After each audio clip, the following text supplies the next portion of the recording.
नमस्कार, आप लोग देख रहे हैं सीतामढ़ी तेज से मैं सत्यम ब्याहू। जैसे कि पूरे बिहार में पंचायती चुनाव को लेकर आगमन शुरू हो चुका हुआ है।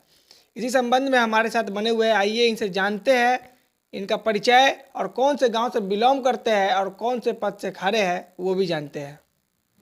जी, मेरा नाम सत्येंद्र नारायण सिंह है।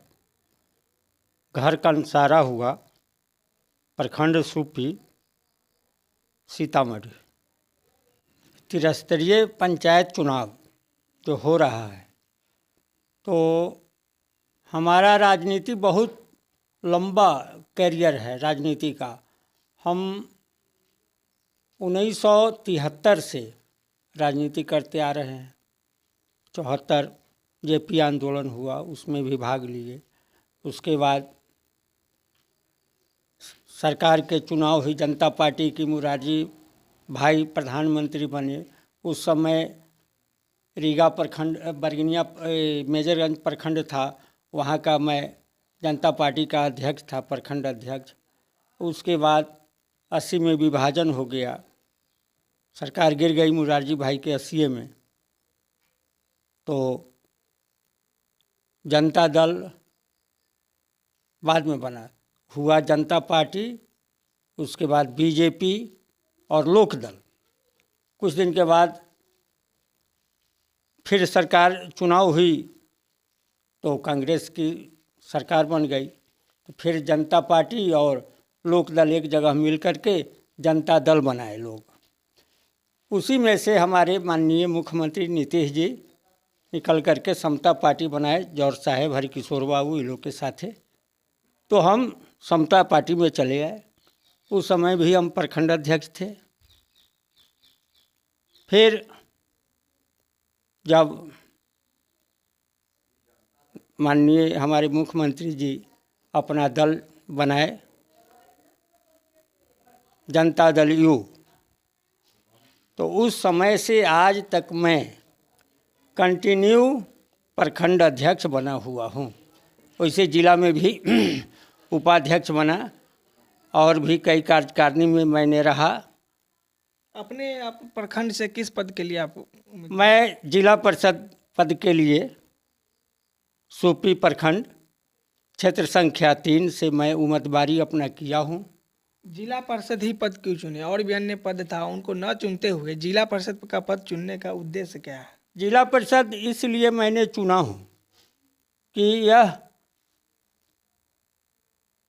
जिला से सारा योजनाएं, प्रखंड हो, पंचायत हो, उसी में जाता है जहाँ की योजनाएं की अच्छी होती है, वहाँ से बनती है योजना। और मैं प्रखंड अध्यक्ष हूँ। आज भी जिला परिषद से कहीं ऊंचे पद पर हूँ। सरकार का मैं अध्यक्ष हूँ। इतना दिन से मैं राजनीति करते आ रहा हूँ, तो देखा जे मैं मुखिया और सरपंच इस सब का क्या चुनाव लड़ूँ। मैं जिला परिषद का चुनाव लड़ करके क्षेत्र का विकास करूँगा। विकास का कई मुद्दा होता है। सबसे पहले तो अगर मैं जीतूँगा, पूरे क्षेत्र में मैं सीसी कैमरा लगवा दूँगा क्राइम कंट्रोल के लिए। सबसे पहला मुद्दा हमारा यह रहेगा। जैसे कि आपने बोला कि जितना भी योजना आता है वो योजना से अपने फंड में सबको लाभ प्राप्त करवाने का। जी हाँ। एक योजना ऐसा ही है, इंदिरा आवास योजना का बात कर ले तो वो तो सरकार के द्वारा दिया जाता है फ्री में, लेकिन दलालों के द्वारा या मुखिया के द्वारा कहा लिया जाए वो 20,000 30,000 का उगाही किया जाता है। ये क्या आपके भी प्रखंड में ये स्थिति? जी जी जी, मेरे प्रखंड में भी है। मैं कई बार जैसे सरकार को भी लिखा हूँ, प्रखंड विकास से भी मैं पदाधिकारी से कहता हूँ, वीडियो से। तो सवाल है जो कौन लेता है, कहने के लिए तो कोई तैयार है नहीं। उसी तरह मुँहा मुँही कहेगा, ओ 30,000 फलना मुखिया ले ललकई, 40,000 फलना ले ललकई। बहुत मुखिया 50% ले रहा है। अब जिसको नहीं मिलने वाला है उसको अगर दिया जा रहा है तो उसे 50% पर बात मुखिया लोग करते हैं दलाल के द्वारा। तो कहाँ किसको पीछे पड़िएगा? तो अगर यहाँ की जनता आपको चुनती है तो इस चीज़ को लेकर आपका क्या इस- कदम हाँ रहेगा? जी, मैं इसका आवाज़ उठाऊंगा अपने सरकार में, मेरी सरकार हो या कोई भी सरकार होगी, सरकार तो बनेगी ही, तो वहाँ तक हम अपनी बात को रखने का दावा रखूंगा कि मेरे प्रखंड में, मेरे जिला में इस तरह का धांधली हो रहा है, इस पर कंट्रोल किया जाए। गांव की एक समस्या और आती है प्रखंड की कि शिक्षा नीति पे बात करें तो शिक्षा नीति का स्थिति बहुत ही जर्जर होता है। आपके पंचायत में शिक्षा नीति का क्या स्थिति है? जी, शिक्षा नीति जो है, हम तो चरवाहा विद्यालय से लेकर के आज तक का विद्यालय को मैं देख रहा हूँ। आज हमारे माननीय मुख्यमंत्री जी भवन, जहाँ भी जाइए स्कूल भवन देखने से लगता है कि यह स्कूल है, यहाँ व्यवस्थित लोग हैं, बच्चे जाते हैं, पढ़ते हैं। हो सकता है ये टीचर जैसे कहीं कम हो या ज़्यादा हो।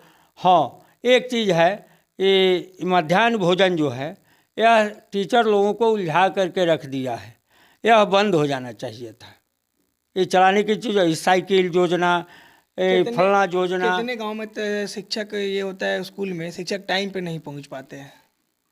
तो वहाँ के ग्रामीण लोगों का कमजोरी है। वहाँ जैसे उस टीचर से पूछे जे क्यों आप विलम्ब से आए, सरकार तो सब जगह लाठी लेकर के खड़ा रहेगी नहीं। जनप्रतिनिधि है पंचायत के, उनका तो कम से कम ये कार्य है इसको अपनी शिक्षा पे देखे। जी, लोग देखते ही हैं, लेकिन एक जनप्रतिनिधि सब जगह तो जा नहीं सकता है। हमारे एक माननीय मुख्यमंत्री जी हैं, इतना क्राइम पर कंट्रोल कर रहे हैं, फिर भी क्राइम हो रहा है, तो वो तो लाठी लेकर के जाएंगे कहीं नहीं। वो तो प्रशासनिक व्यवस्था है, वहाँ तक प्रशासन ही उसको कंट्रोल करेगी। प्रखंड की जनता आपको चुनती है, जिला परिषद बनाती है, तो आपका सब प्रथम कार्य क्या रहेगा? सर्वप्रथम तो मैं कहा हूँ नहीं कि सबसे पहले मैं क्राइम कंट्रोल के लिए CCTV लगवाऊंगा पूरे मैं अपना क्षेत्र में। उसके बाद विकास का जो हमको जो रूटीन चार्ट मिलेगा उसके हिसाब से मैं काम करूंगा। सरकार के द्वारा जो भी योजना मिले। हाँ जी, मैं चुनाव लड़ूंगा, जीतूंगा। जिला चेयरमैन का भी चुनाव होता है, होगा, जो भी जीते चुनाव तो होगा ही। मैं जीतूंगा तो मैं बिकने का काम नहीं करूंगा। पूरे क्षेत्र के जनता से मैं पूछूंगा कि मैं किसको वोट दूँ। 2 आदमी या 3 आदमी खड़ा है, आप लोग बताइए कि मैं किसको वोट दूंगा, और जो योजना आती है काम होगी। जैसे लोग कहता है कि कमीशन लेते हैं, मैं 1 पैसा कमीशन नहीं लूँगा। मैं आज तक राजनीतिक युवा हूँ। मैं 45 वर्ष से राजनीति करता हूँ।